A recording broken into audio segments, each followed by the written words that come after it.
My hands were trembling so violently that I could barely keep the steering wheel steady. The afternoon sun blazed through the windshield of my Mercedes as I navigated the congested Los Angeles freeway toward LAX, my heart pounding with the desperate urgency of someone racing against time itself. I had canceled 3 critical client meetings, left my assistant scrambling to reschedule a consultation with a grieving family who had specifically requested me, and broken every speed limit between my office in Beverly Hills and the airport. My father was dead. I had received the call only 4 hours ago, and I was determined to be there for his funeral, to say goodbye to the man who had shaped my life in ways both beautiful and devastating. Then my phone buzzed with a text message that would shatter whatever remained of my carefully constructed world. The notification flashed across my car's display screen, and I glanced at it reflexively. It was from Leo, my older brother. My chest tightened as I read the words that felt like a knife twisting in my gut. "Don't come to Dad's funeral. There's no place for you. You don't belong to this family." I gasped, the air rushing out of my lungs as if I had been physically struck. My foot slammed on the brake pedal instinctively, and the car behind me blared its horn as I swerved toward the shoulder of the highway. Tires screeched my seatbelt locked against my chest, and for a terrifying moment, I thought I was going to crash. But I managed to pull over, my hands shaking uncontrollably as I threw the car into park and stared at the screen, reading the message again and again, hoping somehow that I had misunderstood.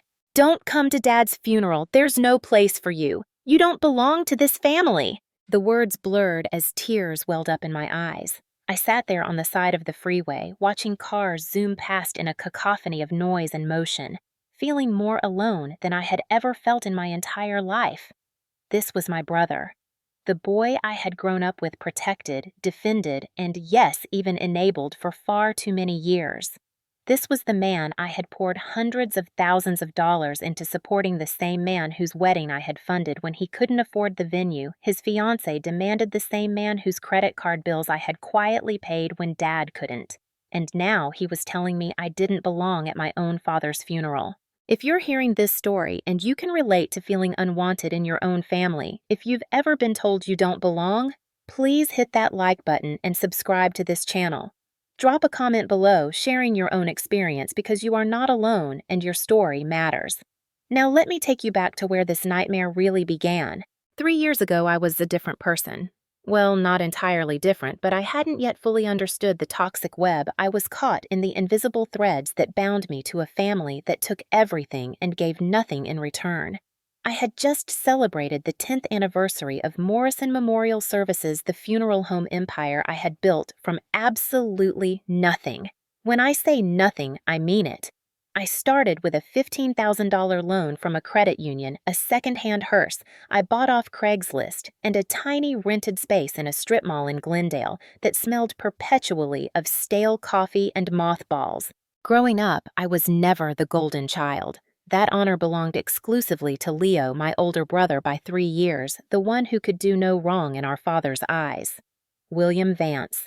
My father was a complicated man. He loved me, I think, in his own distant way, but his love for Leo was different. It was loud, proud, unconditional, and blind.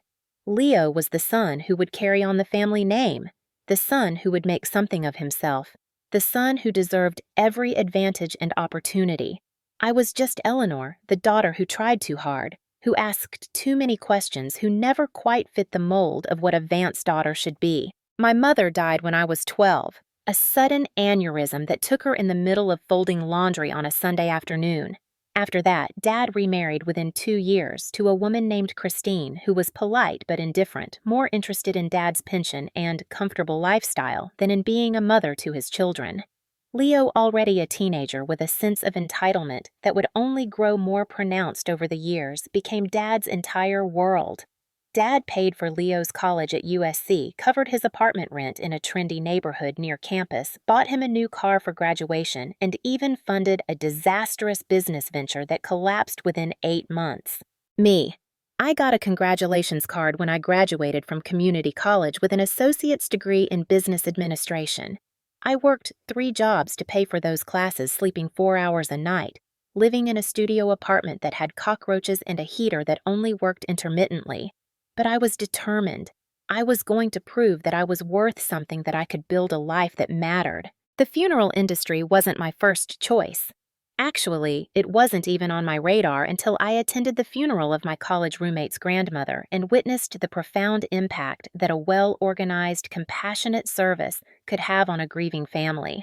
I saw how the funeral director, a dignified woman in her 60s with kind eyes and a calm demeanor, transformed a moment of unbearable pain into something that felt like healing.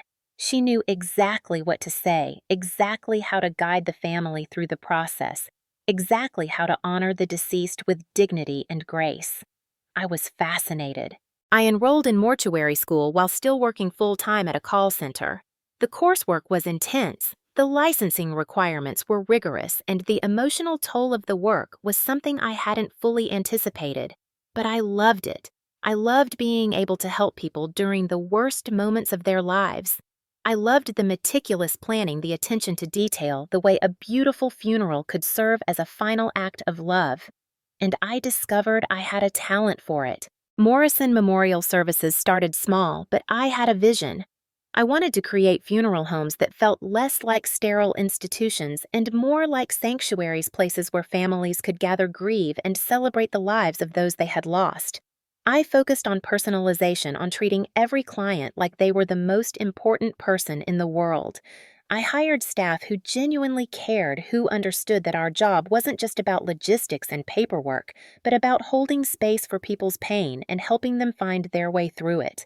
Within 5 years, I had expanded to 3 locations across Los Angeles County. Within 8 years, I had 12 locations and a reputation as one of the most compassionate and professional funeral service providers in Southern California. The business was thriving, and so was I.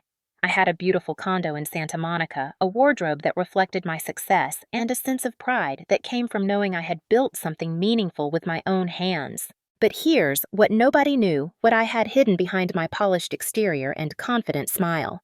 I was bankrolling my father's life and by extension my brother's as well. It started innocuously enough. About 5 years into my business, Dad called me one evening, his voice heavy with shame and anxiety. He had taken out a second mortgage on the family home to invest in what he thought was a sure thing, a real estate development project that promised incredible returns. It had been Leo's idea, of course. Leo, who had bounced from job to job, always convinced that the next opportunity would be the one that made him rich, had persuaded Dad that this was their chance to secure the family's financial future. The project failed spectacularly. The developer was a con artist who disappeared with the investor's money, and Dad was left holding a mortgage he couldn't afford on a house that was now underwater. He was 62 years old, working as a manager at a hardware store, and facing the very real possibility of foreclosure and bankruptcy. He called me because he was desperate, and I, ever the dutiful daughter, hoping to finally earn his approval, stepped in to save him. I paid off the second mortgage, a sum that totaled $230,000. I told myself it was an investment in family, that this would bring us closer, that Dad would finally see me as someone worthy of his pride and respect. He thanked me, of course, but he also made me promise not to tell Leo or Christine about where the money came from. He was embarrassed, he said, that his daughter had to bail him out. He wanted Leo to believe that he had handled the crisis himself, that he was still the strong patriarch who had everything under control. I agreed, even though something in my gut told me that this was a mistake, that keeping this secret would come back to haunt me. That was the first of many payments. Over the next 3 years, I became the invisible safety net beneath my family's increasingly reckless financial acrobatics. Leo got married to Sophia, a woman who was beautiful, charming, and completely obsessed with status and material wealth. Their wedding cost $85,000, and when Dad couldn't cover it, guess who got the call? I wrote the check, and once again I was sworn to secrecy. Leo believed Dad had paid for everything, and Sophia never questioned where the money came from. Then came the house Leo and Sophia bought in Calabasas, a sprawling 5-bedroom Mediterranean-style home with a pool and a view of the hills. They qualified for the mortgage barely, but they hadn't accounted for property taxes, HOA fees, and maintenance costs. Within 6 months, they were drowning. Dad started lending them money, which of course came from me. Every month, like clockwork, I would receive a text from Dad with a dollar amount, and I would transfer the funds to his account. He would then give the money to Leo, who would assume it was Dad's pension or savings. I paid Leo's credit card bills when he racked up $50,000 in charges on designer furniture and luxury vacations. I paid for Sophia's car when she decided she needed a Range Rover to fit in with the other moms in her neighborhood. I paid Dad's medical bills when he developed a heart condition and needed surgery that his insurance only partially covered. I paid for Christine's cosmetic procedures for Leo's country club membership for Sophia's shopping sprees at Neiman Marcus. I kept a detailed spreadsheet of every payment, every transfer, every check. Part of me knew even then that I would need this documentation someday. But I couldn't stop. I kept thinking that if I just did enough, gave enough, sacrificed enough, they would finally appreciate me. They would finally love me the way I desperately wanted to be loved. But appreciation never came. If anything, the more I gave, the more entitled they became, the more they expected, and the less respect I received in return. Leo treated me with open contempt. At family dinners, which happened maybe 3 or 4 times a year, he would make snide comments about my career. "It must be nice making money off dead people," he would say with a smirk. "Eleanor's the family ghoul. She's the only one who profits from tragedy."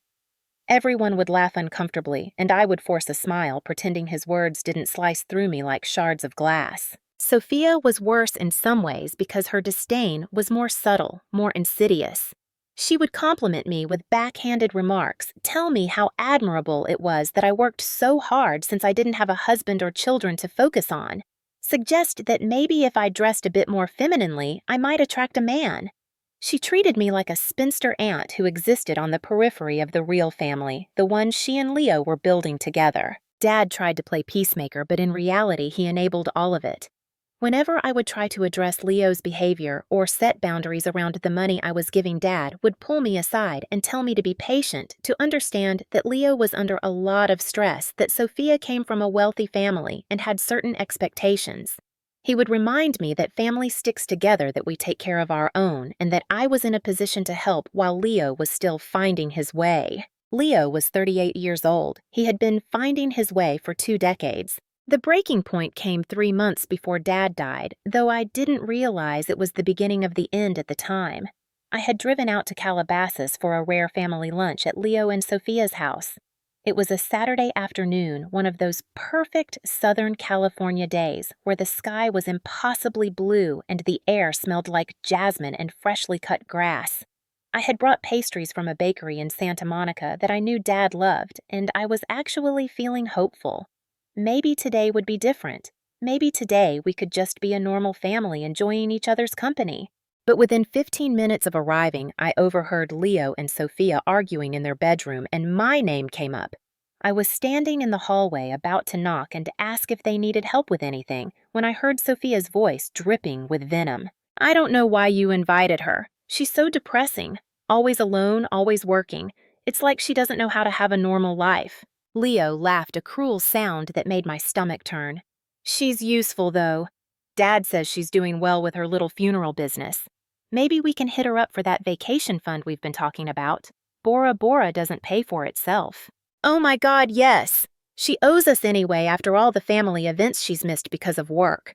Plus, your dad said she helped him out with some things a while back, so she clearly has money to spare." I stood there frozen, feeling like I couldn't breathe. They had no idea that their entire lifestyle was funded by my little funeral business, that every luxury they enjoyed was because I was working 70-hour weeks and sacrificing my own comfort and happiness. And Dad had told them I helped him out with some things. I had saved him from financial ruin multiple times over, and that was how he described it. I turned around and walked out of their house without saying goodbye. I got in my car, drove home, and cried for 3 hours straight. That night, I made a decision. I wouldn't cut them off immediately because Dad's health was declining and I didn't want to add stress to his life, but I started documenting everything more carefully. I started preparing for the day when I would have to protect myself. That day came sooner than I expected. Dad died of a massive heart attack on a Tuesday morning. He was at home watering the garden when he collapsed. Christine found him and called 911. But it was too late. He was 70 years old, and despite his health issues, his death was sudden and shocking. I got the call from Christine, and I immediately began making arrangements. This was what I did, after all. I knew how to handle death. I could coordinate the funeral, support the family, and manage my own grief later in private. But then came Leo's text message as I was driving to the airport to fly to San Diego, where Dad and Christine had retired 2 years earlier. "Don't come to Dad's funeral. There's no place for you. You don't belong to this family." I called him immediately, my hands shaking as I held the phone. He answered on the third ring, and I could hear Sophia's voice in the background. "What the hell is this, Leo?" I demanded, my voice cracking with emotion. "What do you mean I can't come to Dad's funeral?" "Exactly what I said, Eleanor. We don't want you there. You've always been more focused on your business than on family. You missed Christmas last year, you barely show up for holidays, and honestly, we're all tired of your holier-than-thou attitude." I was stunned into silence. My holier-than-thou attitude, I had been working during Christmas because 3 families needed me to coordinate funerals during the holiday season, and I couldn't let them down. I had missed holidays because I was building a business that, unbeknownst to Leo, was paying for his entire life. "Leo, he's my father. I have every right to be there. You know what? You've always thought you were so much better than us because you made some money." "Well, Dad was proud of me, not you. He told me that. He said I was the son he always wanted, the one who understood what family means. You're just a workaholic who's married to her job. Nobody wants you there, Eleanor. Not me, not Sophia, not Christine. Just stay away." He hung up before I could respond. I tried calling back. Voicemail. I called Sophia. Voicemail. I called Christine. She answered, her voice cold and clipped, and told me that she thought it was best if I respected Leo's wishes, that he was grieving and needed space, and that perhaps it would be easier for everyone if I didn't attend the funeral. I pulled over again, this time into a gas station parking lot, and I sat there in my car as the full weight of what was happening crashed over me. They were excluding me from my own father's funeral. After everything I had done, after every sacrifice, every check, every late night worrying about their problems, they were telling me I didn't belong. That's when something inside me shifted. The grief, the pain, the shock, all of it crystallized into a cold, hard clarity. I wasn't sad anymore. I was angry. I was done. I called Dorothy, the woman who had been my operations manager for the past 8 years. Dorothy was in her late 50s, a sharp-eyed, no-nonsense woman who had worked in the funeral industry for over 30 years and knew every trick in the book. She was also fiercely loyal to me and had become something of a mentor and surrogate mother figure. "Dorothy," I said, my voice steady now, "I need you to do something for me." "Anything, honey. What's going on?" "I need you to cancel all services for the William Vance funeral. Immediately. Refund nothing. Add the family to our blacklist across all 12 locations." There was a pause on the other end of the line. "Eleanor, are you sure that's your father's funeral?" "I'm sure. And then I need you to call every funeral home in San Diego County. Use your connections. Let them know that the Vance family is difficult to work with and that we had to terminate our contract with them. Make sure nobody wants to touch this service." Dorothy was quiet for a moment, and then she said, "Consider it done. I'm sorry, Eleanor. I'm so sorry." After I hung up with Dorothy, I made a few more calls. I contacted my lawyer, Marcus Chin, a Harvard-educated attorney who specialized in estate law and who had helped me set up the legal structures for my business. I told him I needed to review some contracts and prepare for a potential legal battle. He asked a few questions, I gave him the broad strokes, and he promised to have everything ready by the end of the week. Then I turned my car around and drove back to Los Angeles. I wasn't going to Dad's funeral, but not because they had excluded me. I was going to let them dig their own grave, metaphorically speaking, and then I was going to bury them in it. Within 2 hours, Leo's phone started ringing off the hook. The funeral home called to inform him that all services had been canceled and that they were unable to accommodate his family moving forward. No refund would be issued because the cancellation came from their side due to contractual violations. Leo, of course, had no idea what they were talking about. He tried calling other funeral homes in the area, but Dorothy had worked her magic. Nobody wanted to touch the Vance funeral. My phone buzzed with an incoming call from Leo. I let it go to voicemail. He called again. Voicemail. On the third call, I answered. "What the hell did you do?" he screamed into the phone. "The funeral home canceled everything. They're saying we violated some contract, but we didn't even have a contract with them. Dad's body is at the morgue, and we have no way to bury him." I let the silence stretch out for a few seconds, savoring the panic in his voice. Then I said very calmly, That's unfortunate, Leo, but I don't see how it concerns me. After all, I don't belong to this family, remember? Eleanor don't play games. What did you do? I didn't do anything. Morrison Memorial Services simply chose not to continue with your event. It's a business decision. Surely you understand that. Morrison Memorial, your company was handling Dad's funeral. It was, past tense. We terminated the contract effective immediately. I could hear him struggling to process this, and then his voice turned venomous. You petty bitch! You're sabotaging Dad's funeral because your feelings got hurt. No, Leo, I'm exercising my right as a business owner to choose my clients. And I don't work with people who tell me I don't belong. Now, if you'll excuse me, I have actual clients who appreciate my services to attend to. Eleanor, please. I'm sorry, okay, I was upset. I didn't mean it. Please, we need your help. We can't find anyone else. That sounds like a you problem. Good luck, Leo. I hung up. He called back immediately, but I blocked his number. He tried calling from Sophia's phone, but I blocked that too. Christine sent me a long text message begging me to reconsider, telling me that Dad wouldn't have wanted this. I responded with a single sentence. Dad had many opportunities to show me I belonged. He chose not to. This is the consequence. Over the next 3 days, Leo scrambled to arrange a funeral. He eventually found a small bare-bones funeral home in a less desirable part of San Diego that agreed to handle the service for an exorbitant fee because of the short notice. There would be no elaborate flower arrangements, no catered reception, no professionally printed programs.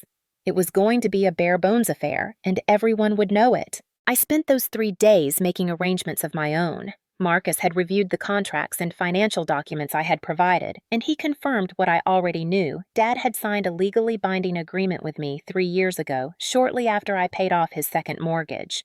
The agreement stated that in exchange for my financial support, which at that point had already exceeded $500,000, I would become the primary creditor of his estate upon his death.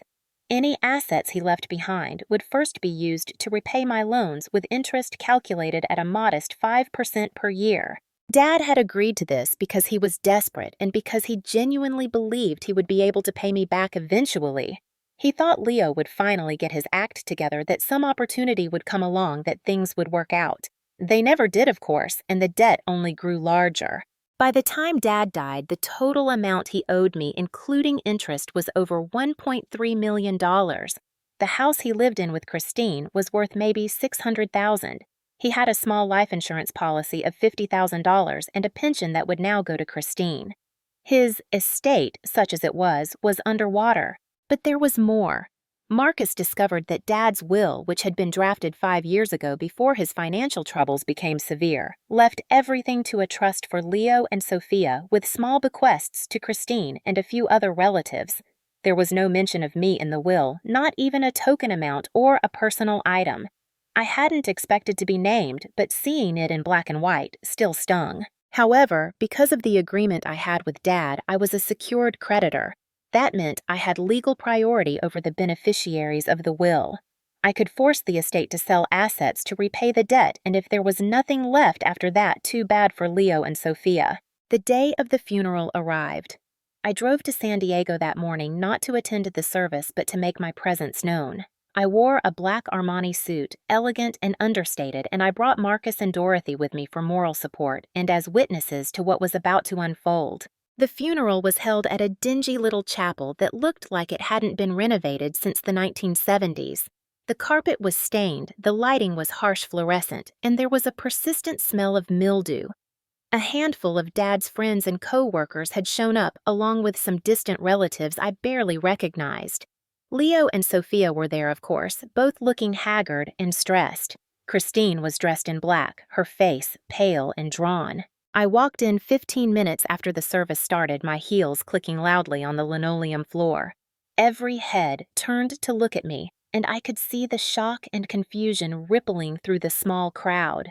Leo stood up from his seat in the front row, his face turning red with anger. "What are you doing here?" he hissed. "I told you not to come." I ignored him and walked straight to the cheap wooden casket where my father lay.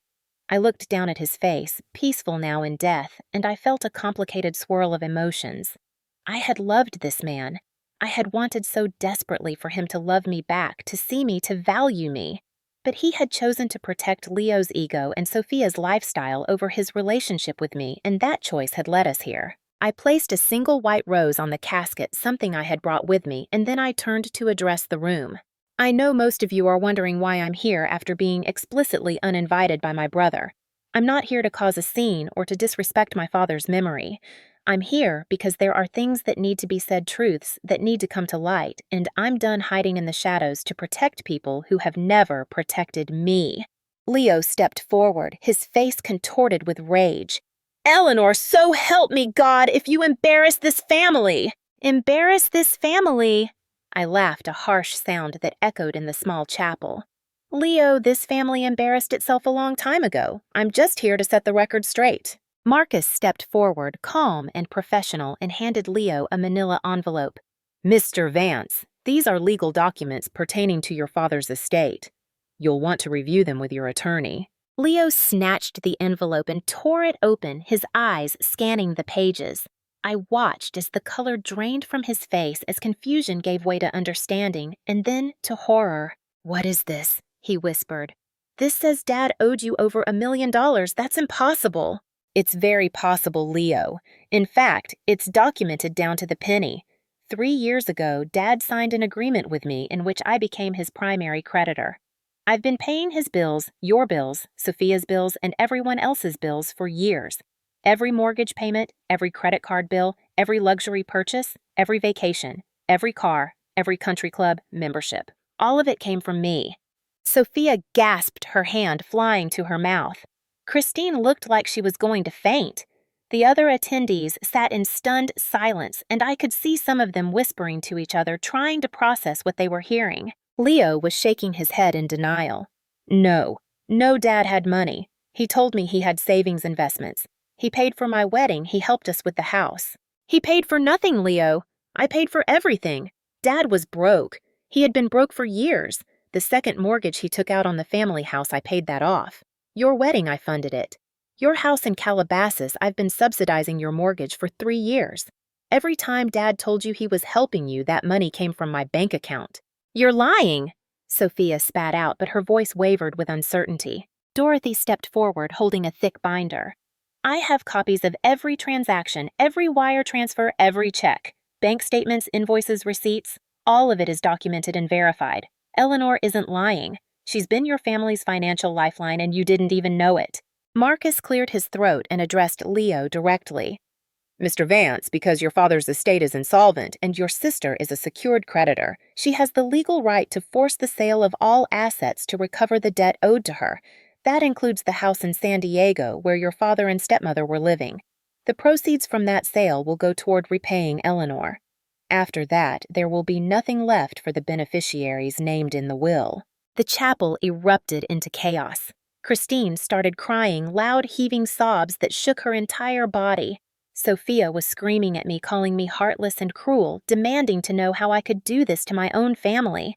Leo just stood there, the envelope hanging limply from his hand, looking like his entire world had collapsed, which in a sense it had. I let them vent for a moment, and then I raised my hand for silence. Surprisingly, they quieted down, perhaps sensing that I wasn't finished. I want you all to understand something, I said, my voice calm but firm. I didn't have to do any of this. I could have let Dad lose the house 3 years ago. I could have let Leo and Sophia drown in their own debt. I could have walked away and never looked back. But I didn't because I loved my father and I wanted to help. I sacrificed my own financial security, my own peace of mind, and any hope of having a normal relationship with my family because I thought that's what family does. We take care of each other. I turned to look directly at Leo. But you, Leo, you took everything I gave and treated me like dirt. You mocked my career. You excluded me from family events. You made me feel worthless and unwanted. And then when Dad died, you had the audacity to tell me I don't belong.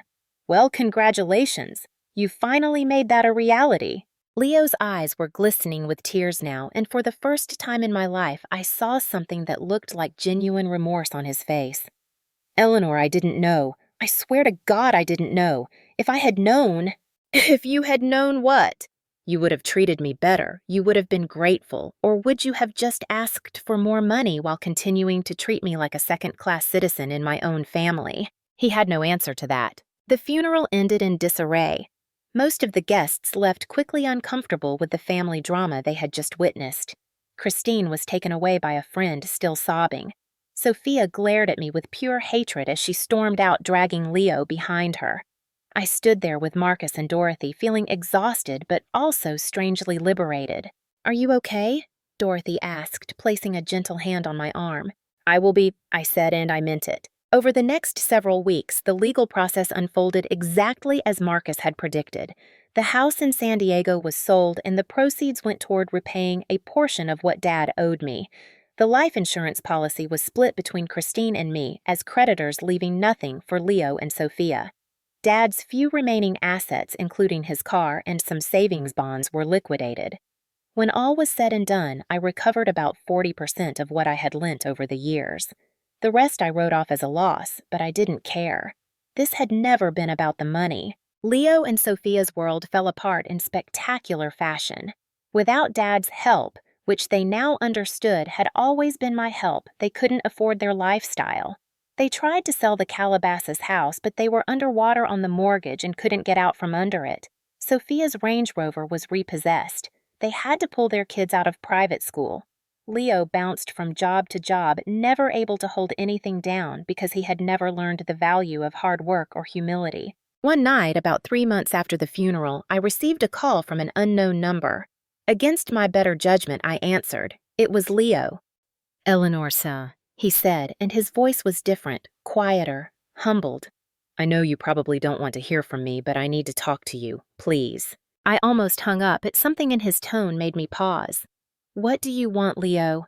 "I want to apologize. A real apology, not the half-assed one I gave you at the funeral. You were right about everything.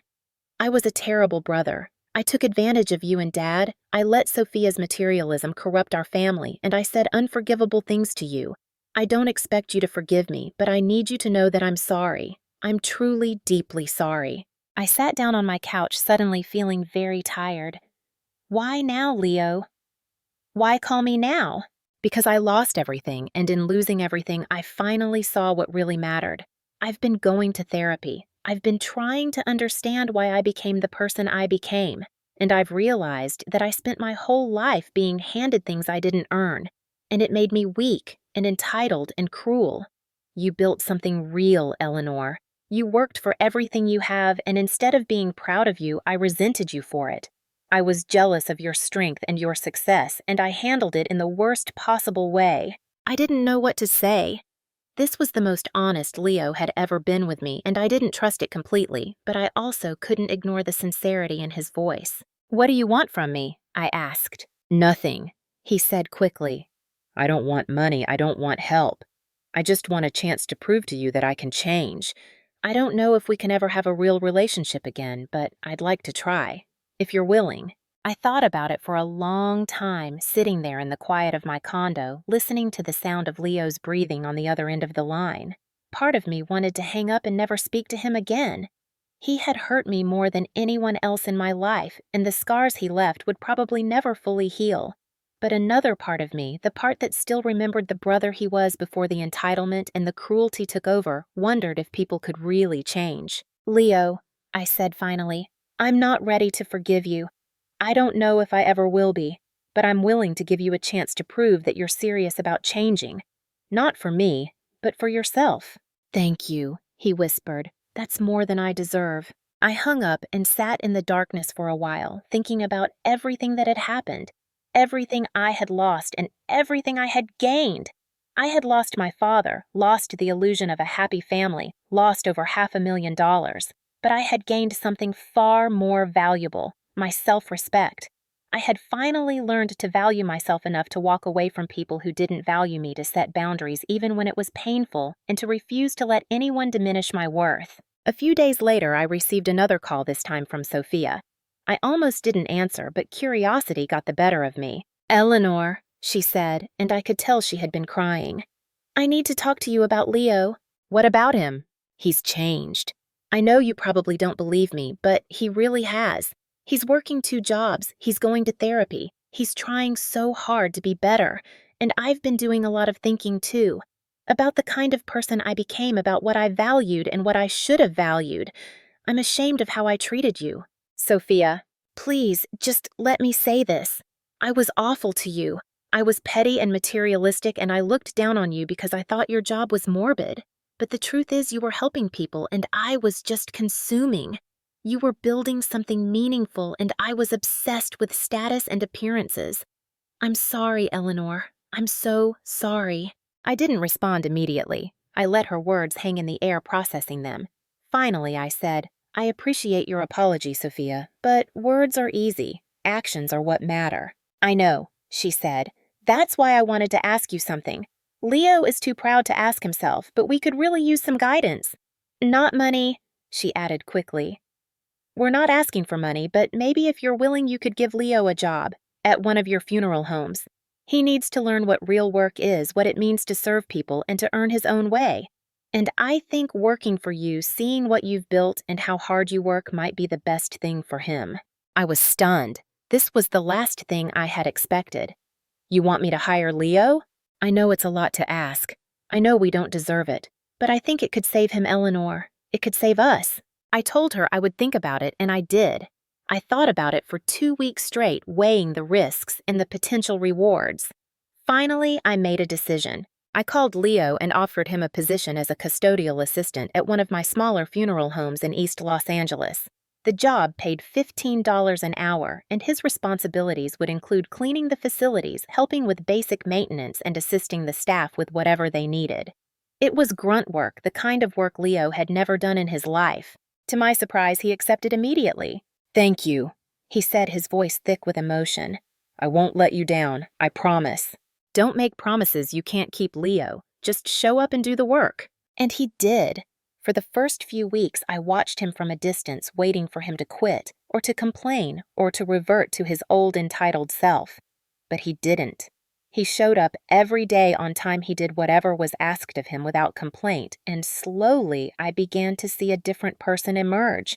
He was learning humility. He was learning empathy. He was learning what it meant to work hard for something. Sophia, meanwhile, approached me about volunteering with our charitable foundation, which provided funeral services to low-income families who couldn't afford them. I gave her a chance, and she threw herself into the work with surprising dedication. She organized fundraisers, coordinated with social workers, and genuinely seemed to care about the families we were helping. Months turned into a year, and slowly, cautiously, I began to let my guard down. Leo and I started having lunch together, occasionally awkward at first, but gradually becoming more comfortable. We talked about Dad, about our childhood, about the mistakes we had both made. He never made excuses for his behavior, and I appreciated that. He owned his failures completely. One afternoon, almost 18 months after Dad's death, Leo and I drove out to the cemetery in San Diego where Dad was buried. We stood at his grave together, looking down at the simple headstone that bore his name and the years of his life. I think about him every day, Leo said quietly. I think about how disappointed he would be in the person I became. He loved you, Leo. He always loved you, maybe too much. He loved you too, Eleanor. He just didn't know how to show it. He was so focused on protecting me, on making sure I didn't feel like a failure, that he couldn't see he was failing you. And I was too selfish to care. I placed a bouquet of flowers on the grave, the same white roses I had brought to the funeral. I've forgiven Dad. It took me a long time, but I understand now that he did the best he could with who he was. He wasn't a bad man. He was just a flawed one. Can you forgive me? Leo asked, his voice barely above a whisper. I turned to look at him, this man who was my brother, who had caused me so much pain, but who was genuinely trying to become better. I'm working on it, Leo. Ask me again in another year. He nodded, tears streaming down his face, and for the first time in our adult lives, we hugged. It wasn't a perfect reconciliation. There were still scars, still moments of awkwardness and tension, but it was a beginning. Today, 3 years after that terrible text message that shattered my world, I can say that I'm happy. My business continues to thrive, now expanded to 20 locations across California. Leo still works for me, though he's been promoted several times and now manages one of our mid-sized locations. He's good at it, surprisingly so. He has a natural empathy for grieving families, perhaps because he understands loss and regret so intimately. Sophia runs our charitable foundation full-time and has helped us provide dignified funerals to over 500 families who couldn't afford them. She's become a passionate advocate for death care reform and frequently speaks at conferences about the importance of making end-of-life services accessible to everyone. We have family dinners now, real ones, where we laugh and talk and sometimes argue, but always with respect and honesty. We visit Dad's grave together on his birthday and on the anniversary of his death. We're not a perfect family, not by a long shot, but we're a real one built on a foundation of truth rather than secrets and resentment.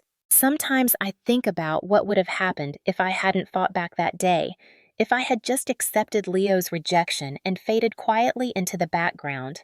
I would have continued to be used and discarded my value measured only by what I could provide, but I chose differently. I chose to stand up for myself, to demand the respect I deserved, and in doing so, I forced my family to confront uncomfortable truths about themselves. It wasn't easy. There were days when I questioned whether I had done the right thing, whether I had been too harsh, too unforgiving. But looking back now, I know that sometimes you have to tear something down completely before you can rebuild it into something better. My family needed to be broken apart so we could come back together in a healthier, more authentic way. The lesson I learned, the one I want to share with anyone who's listening, is this: you teach people how to treat you. If you accept disrespect, if you tolerate being used, if you sacrifice yourself endlessly without expecting anything in return, you're telling people that your value is negotiable. And it's not. Your worth is inherent. You don't have to earn love through service or money or constant self-sacrifice. Real love, the kind that matters, is given freely and reciprocated with respect and care. Sometimes the most loving thing you can do for yourself and for others is to set a boundary so firm that it can't be ignored.